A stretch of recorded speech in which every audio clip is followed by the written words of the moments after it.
You look fine. It's all in your head. Just push through it. These are phrases many clients with functional neurological symptom disorder hear, sometimes from friends, sometimes from healthcare providers. But what if we told you that the connection between the brain and body is very real, scientifically proven, and central to recovery? In this episode, we'll tackle the misconceptions surrounding FNSD, explore the science of brain-body connection, and show how occupational therapy practitioners use this knowledge to drive recovery through occupation. Welcome back to our crash course on occupational therapy's role in functional neurological symptom disorder. I'm Habiba, and today we're looking at what happens when misunderstanding and stigma meet science and recovery. We'll continue following Zach's journey, now several months into outpatient occupational therapy, as he faces external doubt and internal frustration. Along the way, we'll explore how occupational therapy practitioners bridge the gap between neuroscience, motivation, and meaningful occupation.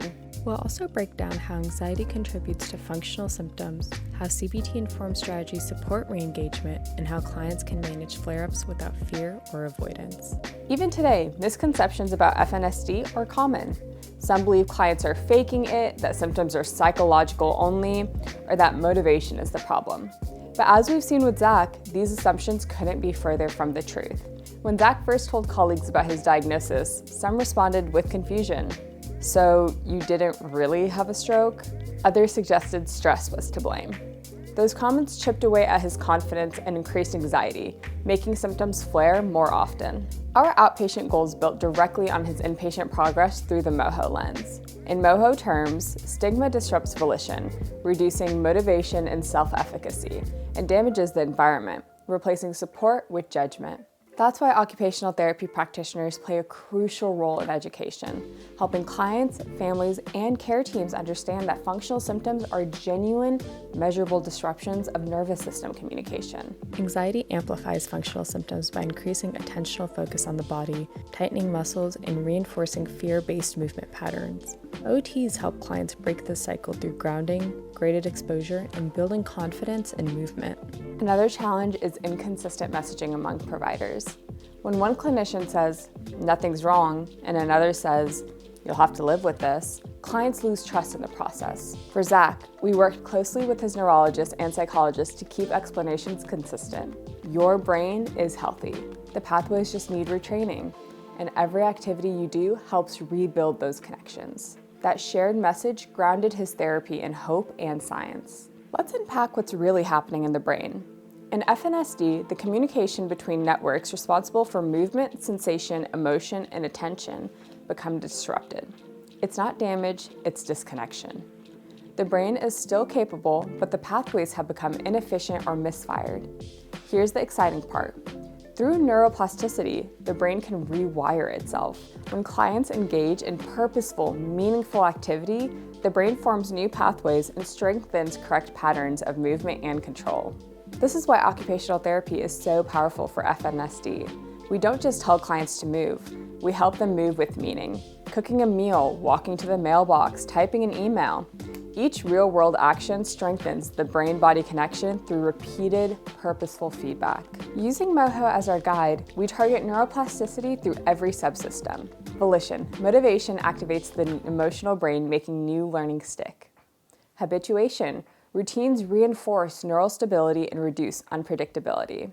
Performance capacity, graded practice retrains the motor and cognitive systems. Environment, supportive spaces reduce stress, allowing the nervous system to relearn without threat. Every successful repetition, every meaningful occupation sends a message: this movement is safe, this connection works. OT practitioners often use CBT-informed strategies such as reframing unhelpful thoughts, reducing avoidance, and gradually exposing clients to feared activities. These approaches support emotional regulation, reduce anticipatory anxiety, and keep clients engaged in daily occupations that drive neuroplastic change. Months later, Zach is now preparing for a part-time return to work. His speech has improved, his confidence has grown, and he's using pacing and self-awareness to manage fatigue. He still has occasional flare-ups, but now he understands why. And more importantly, he knows what to do when they happen. By understanding the brain-body connection and applying occupational principles rooted in MOHO, Zach has turned his recovery into a process of rediscovery. Functional neurological symptom disorder challenges both clients and clinicians, but it also offers incredible potential for growth. When we lead with compassion, consistency, and science, occupational therapy becomes the bridge between confusion and capability.